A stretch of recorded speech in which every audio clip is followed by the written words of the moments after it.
মৰমৰ ছাত্ৰ-ছাত্ৰীসকল, digital school আসামলৈ তোমালোকক স্বাগতম জনাইছো। আজি মই তোমালোকক পঢ়ুৱাম ক্লাছ 8ৰ ছ'চিয়েল সায়েন্স। ছ'চিয়েল সায়েন্সৰ লেসন নম্বৰ 1। লেসন নম্বৰ 1 কি আছে? প্ৰাচীন কামৰূপ ৰাজ্য। প্ৰাচীন কামৰূপ ৰাজ্যৰ বিষয়ে দিয়া আছে লেসন নম্বৰ 1ত। এই প্ৰাচীন কামৰূপ ৰাজ্যৰ যিখিনি MCQ হ'ব, তাৰ লগতে পাঠভিত্তিক যিখিনি প্ৰশ্নোত্তৰ আছে গোটেইখিনি এইটো ভিডিঅ'ত আলোচনা কৰিম। ভিডিঅ'টো শেষলৈ চাই থাকিবা। আৰু এতিয়ালৈকে যদি আমাৰ চেনেলটো সাবস্ক্ৰাইব কৰা নাই তেনেহলে এতিয়াই সাবস্ক্ৰাইব কৰি লোৱা আৰু ভিডিঅ'বিলাক তোমালোকৰ বন্ধু-বান্ধৱীৰ লগত শ্বেয়াৰ কৰিবা। আহা এতিয়া আৰম্ভ কৰিম। আজিৰ প্ৰথমটো কোৱেশ্চন কি আছে? প্ৰাচীন কামৰূপ ৰাজ্যৰ বিষয়ে তথ্যৰ প্ৰাথমিক উৎস কি আছিল? শুদ্ধ উত্তৰ হ'ব, এটা অপচন দিয়া আছে। তাৰে ভিতৰত শুদ্ধ উত্তৰ হ'ব খ নম্বৰ, পুৰাণ, শিলালিপি আৰু প্ৰত্নতাত্ত্বিক অৱশেষ। কুৱেশ্চন নম্বৰ 2, প্ৰাচীন কামৰূপত কোনটো এটা উল্লেখযোগ্য সাংস্কৃতিক কেন্দ্ৰ আছিল?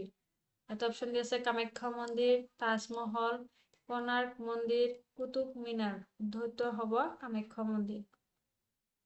কুৱেশ্চন নম্বৰ 3, কালিকা পুৰাণৰ মতে কামৰূপ ৰাজ্যৰ ভৌগোলিক বিস্তাৰ কিমান আছিল?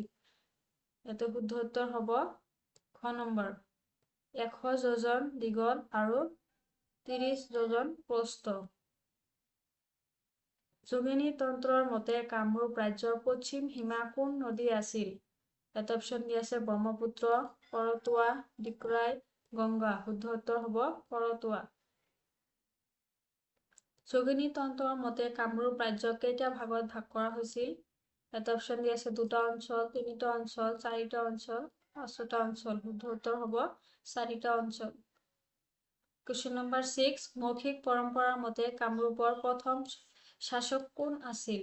এটা অপচন দি আছে নৰকাসুৰ, মহিৰংগ দানৱ, ভগদত্ত, পুষ্যবৰ্মন। শুদ্ধ উত্তৰ হ'ব মহিৰংগ দানৱ। কুৱেশ্চন নম্বৰ 7, কামৰূপৰ কোন শাসক মহাভাৰতৰ সৈতে জড়িত আৰু তেওঁৰ বীৰত্বৰ বাবে পৰিচিত? এটা অপচন দি আছে নৰকাসুৰ, ভগদত্ত, মহিৰংগ দানৱ, ভাস্কৰ বৰ্মন। শুদ্ধ উত্তৰ হ'ব ভগদত্ত। নৰকাসুৰে প্ৰতিষ্ঠা কৰা বংশৰ নাম কি আছিল? ব্ৰহ্মণ বংশ, ভৌম নৰকা বংশ, পাল বংশ, শালিস্তম্ভ বংশ। শুদ্ধ উত্তৰ হ'ব ভৌম নৰক বংশ। কুৱেশ্চন নম্বৰ 9, গুপ্ত সম্ৰাট সমুদ্ৰগুপ্তৰ সমসাময়িক কামৰূপৰ শাসক কোন আছিল? এটা অপচন দি আছে ভাস্কৰ বৰ্মন, পুষ্য বৰ্মন, সমুদ্ৰ বৰ্মন, নাৰায়ণ বৰ্মন। শুদ্ধ উত্তৰ হ'ব পুষ্য বৰ্মন। কামৰূপৰ কোন শাসক অবিবাহিত হৈ থকাৰ বাবে কুমাৰ ৰজা নামেৰে পৰিচিত আছিল?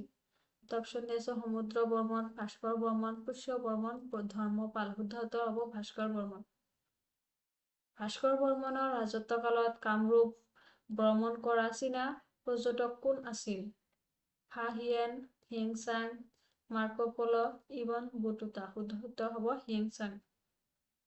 ভাস্কৰ বৰ্মনৰ মৃত্যুৰ পিছত কামৰূপত কোন বংশৰ শাসন আৰম্ভ হৈছিল? ব্ৰহ্মণ বংশ, পাল বংশ, শালিস্তম্ভ বংশ, ভৌম নৰক বংশ। শুদ্ধ উত্তৰ হ'ব শালিস্তম্ভ বংশ। পাল বংশৰ শ্ৰেষ্ঠ শাসক কোন আছিল? ব্ৰহ্মপাল, ধৰ্মপাল, জয়পাল, ত্যাগসিংহ। শুদ্ধ উত্তৰ হ'ব ধৰ্মপাল। কামৰূপ ৰাজ্যৰ প্ৰাথমিক প্ৰশাসনিক একক কি আছিল? ভুক্তি, মণ্ডল, বিষয়, গ্ৰাম। শুদ্ধ উত্তৰ হ'ব ভুক্তি।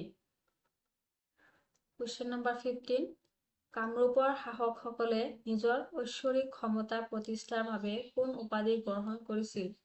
সম্ৰাট, প্ৰমভট্টৰাজ, চক্ৰৱৰ্তী, মহাৰাণা। শুদ্ধ উত্তৰ হ'ব খ নম্বৰটো। কামৰূপ ৰাজ্যৰ আয়ৰ প্ৰধান উৎস কি আছিল? বাণিজ্যিক কৰ, ভূমিৰ ৰাজহ, যুদ্ধৰ লুণ্ঠন, ধৰ্মীয় দান। শুদ্ধ উত্তৰ হ'ব ভূমিৰ ৰাজহ। ব্ৰাহ্মণসকলক দান কৰা আৰু কৰৰ পৰা মুক্ত ভূমিৰ নাম কি আছিল? দেৱোত্তৰ, ব্ৰহ্মোত্তৰ, ধৰ্মোত্তৰ, অগ্ৰহাৰ। শুদ্ধ উত্তৰ হ'ব ব্ৰহ্মোত্তৰ। কুৱেশ্চন নম্বৰ 18, প্ৰাচীন কামৰূপৰ মানুহৰ প্ৰধান জীৱিকা কি আছিল? বাণিজ্য, কৃষি, মীন ধৰা, খনন। শুদ্ধ উত্তৰ হ'ব কৃষি। কুৱেশ্চন নম্বৰ 19, কামৰূপত ৰাজকীয় প্ৰশাসন আৰু সাহিত্যৰ বাবে কোন ভাষা ব্যাপকভাৱে ব্যৱহাৰ হৈছিল? অসমীয়া, সংস্কৃত, প্ৰাকৃতিক, পালি। শুদ্ধ উত্তৰ হ'ব সংস্কৃত।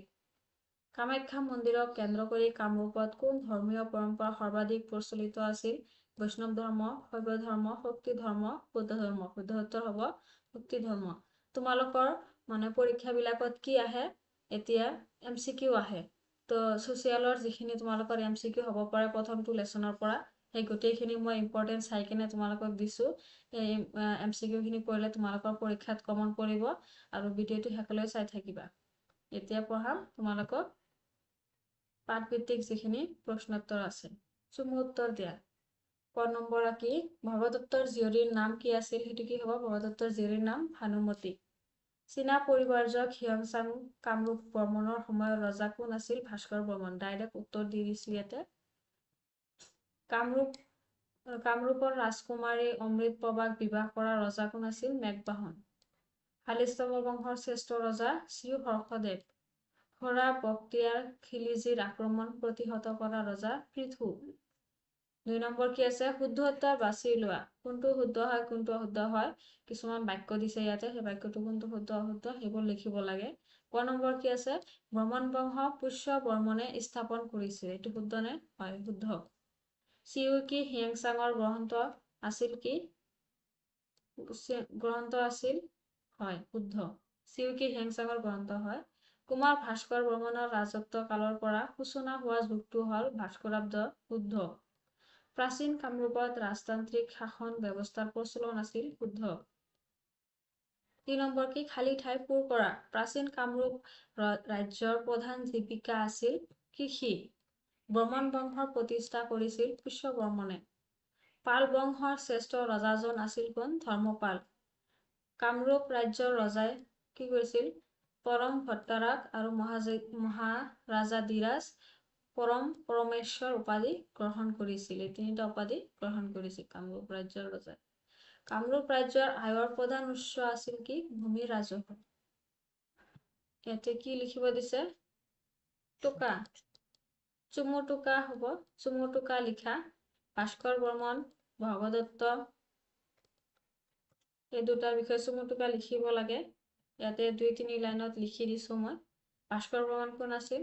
কামৰূপ বংশৰ শ্ৰেষ্ঠ ৰজা, যাক কুমাৰ ৰজা বুলি জনা যায়, কাৰণ তেওঁ বিয়া পতা নাছিল। 594 খ্ৰীষ্টাব্দত সিংহাসনত আৰোহণ কৰি ভাস্কৰাব্দ বা কামৰূপী চনৰ সূচনা কৰে। এতিয়া ভাস্কৰ বৰ্মনৰ বিষয়ে দি দিছোঁ। এতিয়া ভগদত্ত। নৰকাসুৰৰ পুত্ৰ আৰু কামৰূপৰ বিখ্যাত ৰজা। তেওঁৰ জীয়ৰী ভানুমতীৰ দুৰ্যোধনৰ সৈতে বিবাহৰ সম্পৰ্কৰ বাবে মহাভাৰতৰ যুদ্ধত কৌৰৱৰ পক্ষত যোগদান কৰিছিল। ইমানখিনি লিখিলে হৈ যাব 2 মাৰ্কৰ আহিলে। তো আজি ভিডিঅ'টো ইমানেই। ভাল লাগিলে তোমালোকৰ বন্ধু বান্ধৱীৰ লগত শ্বেয়াৰ কৰিবা। ধন্যবাদ।